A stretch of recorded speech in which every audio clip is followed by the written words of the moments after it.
Igbophobia. Is there anything like Igbophobia? What is Igbophobia? And why is there Igbophobia? But before I talk of Igbophobia, please watch the next video. When you come back, we'll deal on this topic. Thank you.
Yoruba community,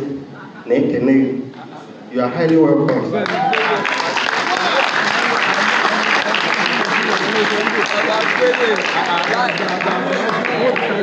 Mo kí gbogbo lé o, inú mi dùn, ayọ̀ mi kún, ẹ bá kẹ̀ṣẹ̀ nínú mi lọ́jọ́ tòní, ẹ ní kọ́ṣẹ̀. Kí ni tó fà ní pé tò ẹ̀yin náà wò bó ṣe yẹ wá tó? Àbí ọ̀yẹ́ wá? Ẹ ṣe akú ọdún, akú ìyèdún, aṣọ̀pọ̀ rẹ̀ láyé o. Mo kí àwọn bàbá wọ́n wà níkàlẹ̀, wọ́n á pẹ́ fún wa o. Ọwọ́ yẹn máa ròkè o, ọkọ ọba àdọ́ba ọ̀nà sáwà lẹ́sẹ̀ o. Gbogbo wa láṣoríire, àwọn ọmọ wa ṣoríire, tí wọ́n bá ṣoríire tán, Ọlọ́run á bá wa ṣe wọ́n lọ́mọ tí láàánú òbí lójú. Wọ́n bá lọ wọ́n á wẹ̀yìn wò. Wọ́n ní àjò lè tàbí ilé. Ẹ jẹ́ ká sowọ́pọ̀ ká fi mọ̀ ṣọ̀kan. Now that you have watched this video, it depicted one particular thing.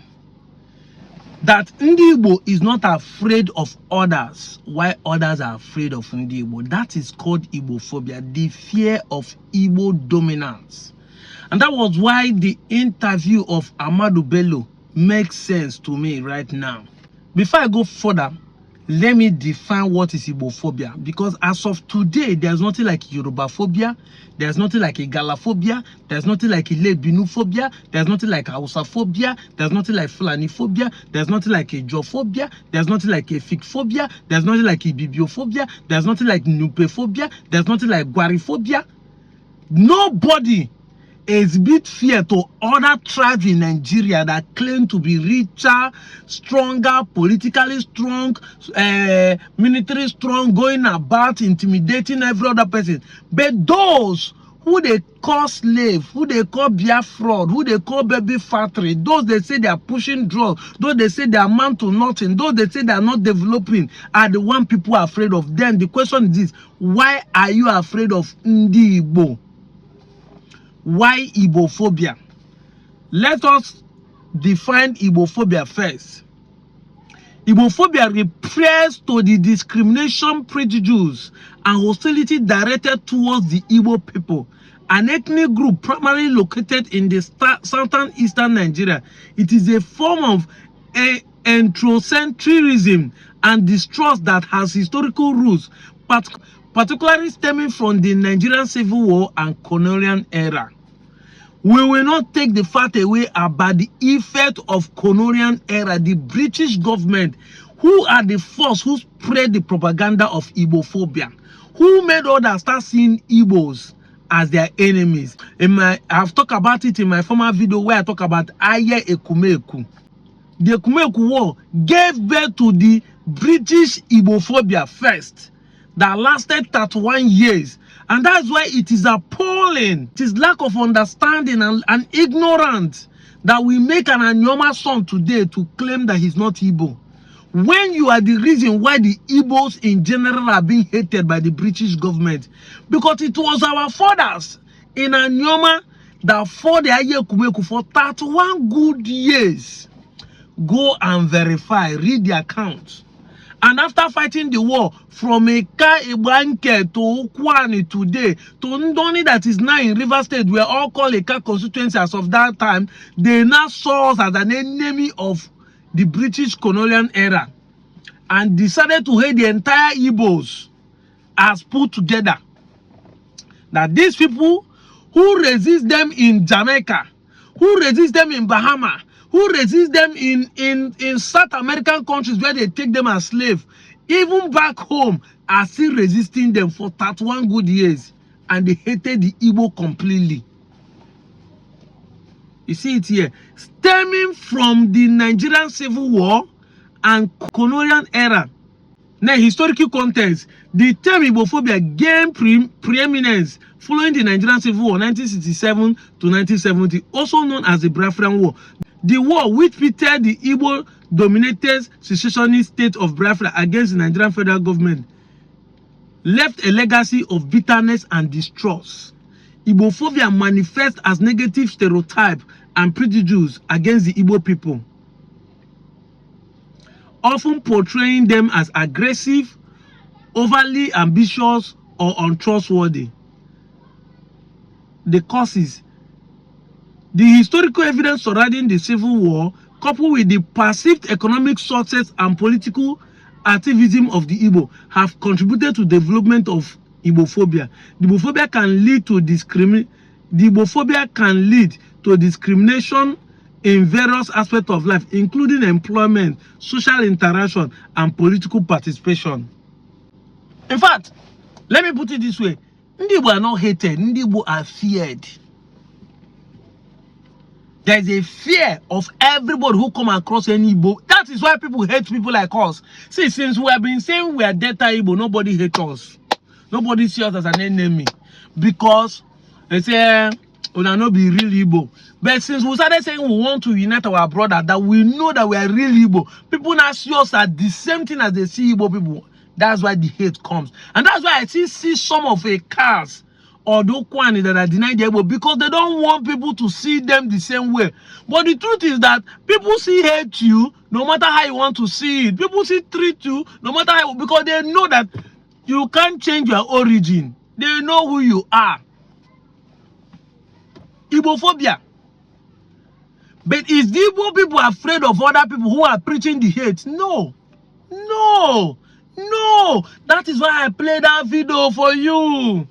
The Yorubas today, before we used to say it is the Hausa people who has killed Igbo people due to what happened in 1966 coup.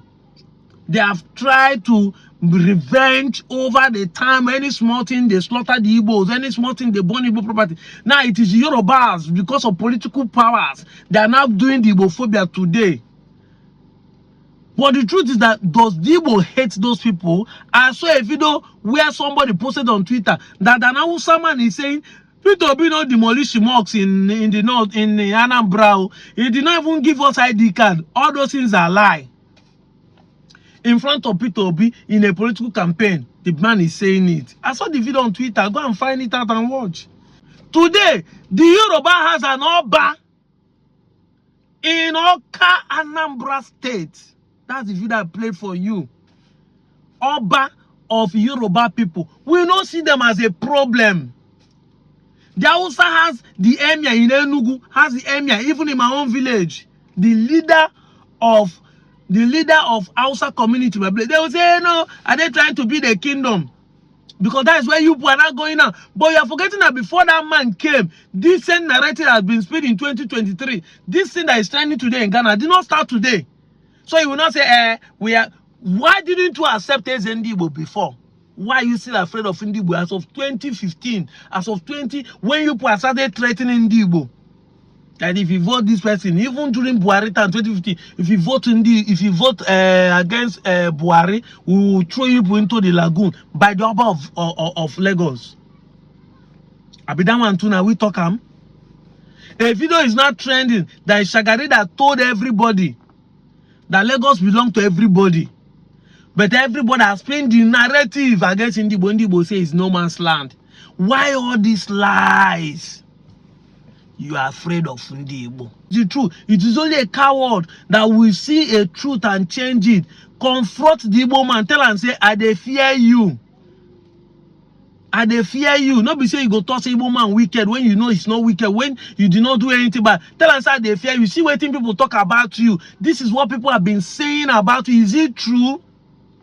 You confront your fear. You guys are afraid of Ndigbo. It's not even hate. Hate is a different issue. This is a agitation. People who are scared. Why are you afraid of your fellow human being? Why are you afraid? Why the fear? You say it's one Nigeria. Can't you learn from your fellow Nigerian? Can't you? The same people don't even send to that. They did this thing in Oka. The man was speaking Igbo, giving to them the Yoruba, and they dance around, eat. Nobody, no police, nobody threatening them. Nobody see them as a problem. Igbo people know they fear. They know they fear, but now you they fear. Make Igbo people say they want to have a masquerade show in any of Yoruba land. We're not even talking of Lagos. Hey, they don't come again. No, respect the owner of the land. The people who are in their land, they don't have culture, right? Okay, yeah, it's true. You people don't have culture. They don't have history. So that's why you can come there and have your Oba and nobody will threaten you. Let's follow your narrative. You see, the day most of you will allow an Igbo man to live peaceably in Nigeria and thrive on his own position, that is where Nigeria will become what he wants to become. That is the day Nigeria will change for good. I've been asking this question. Everybody you ask, what is the problem of Nigeria? We say is leadership. Leadership. Even the so-called Igbophobia will be a problem of leadership. Do you know why we are calling the Yorubas? The president today and most people in the authority today are Yorubas. Nobody has said anything against what is going on in social media and the spirit of propaganda against Ndigbo, that Igbo want to do this, Igbo want to do that. That is why we believe that it's all Yorubas. We can exclude some few. But if the leaders are speaking, it will be a different issue. So we will not support this, but all of you keep quiet. But I've been asking this question. If they ask you to list 20 most corrupt Nigerian leaders in the past, will you find an Igbo man inside it? If they even expand it to 50, will you find an Igbo man into it? The past leader and present one that have corrupt Nigeria, loot our money and run away, will you find an Igbo man in need? So how come is Igbo man that is the problem of Nigeria? Snake will leave the person who hold cutlass and cut me and bend neck on the ground and die. agwa haponye bueni tugumala no. And you know the funniest thing, when you point one finger to person, 3 is saying you are the problem. You people don't want to take responsibility of your irresponsible action. Arguing Rossi, they claim spoiled Nigerian unitary system. That is what you people are accusing Ndigbo is. He's an Igbo man that spoiled the Nigerian regional government. He's an Igbo man that caused the Biafran war, which is cool. Now you have 50 years plus. You have not been able to change what was spoiled in 6 months. What is then the problem? Yoruba, Hausa, Fulani has been in power, including Ijo man has been in power by military and by democracy for the last 50 years plus of Nigeria. You have not been able to change what an Igbo man spoiled in 6 months. Why can't you say you have failed? Why can't you accept your failure? Why are you not responsible for your irresponsible action? Yes, we have agreed. Let's agree. We spoil Nigeria. Why haven't you fixed what we spoil in 6 months after 50 years? In fact, it's an Yoruba man that stopped the movement of regional government in the Senate this year. No, Naibo man be the one too. His name don't change to Ikechukwu. I understand these things. That is why I've made up my mind to stand for my Igbo brothers worldwide. We are not the problem of Nigeria. Allow us to strive. You will see Nigeria move well. And Igbo proverb is so genuine and so powerful. If you hold somebody on the ground and the person is not dead, you are still holding yourself, because if you leave the person, he will stand up. So the more you are suppressing the Igbo, the more you are holding Nigeria backward. The Igbo proverb deals with reality, not assumptions. So far you are holding the Igbos. See the way Nigeria is not moving forward. Because you are holding the Igbos. Igbo this, Igbo will not do that. Nigeria is not moving anywhere. And in turn is holding the whole Africa down, because Nigeria is supposed to be a giant of Africa. See now, you are here intimidating the Igbo. Apart from what happened in Anambra, in foreign land, your Yoruba brothers are joining the Igbos to connect and make life good for them. I can keep on showing evidence from here I reach tomorrow. Anyway, a word is enough for the wise. A proud Igbo boy. One Anyoma, and Anyoma is a goal. I'm out of here, Joe. Find your significant other here. There's just so many opportunities here at UIU. This will be my second time at UIU convention. I'm really drawn to people, I'm drawn to network, I'm drawn to making friends. I really enjoy it, that's why I'm here. I came back because the excitement, the thrill to be able to build connections and meet all types of different Nigerian people. I am not Igbo, Yoruba actually.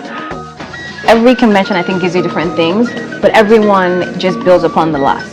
The first time I came, I was brand new, didn't know anyone. Second time I recognized faces, but the third time I actually not just recognized faces, but I'd connected with people that I'd met in the first convention, so it was more in-depth. So far I've ran into a lot of people I've known already that I've met through UIU. I've met so many people, I've made longtime friends, colleagues through UIU.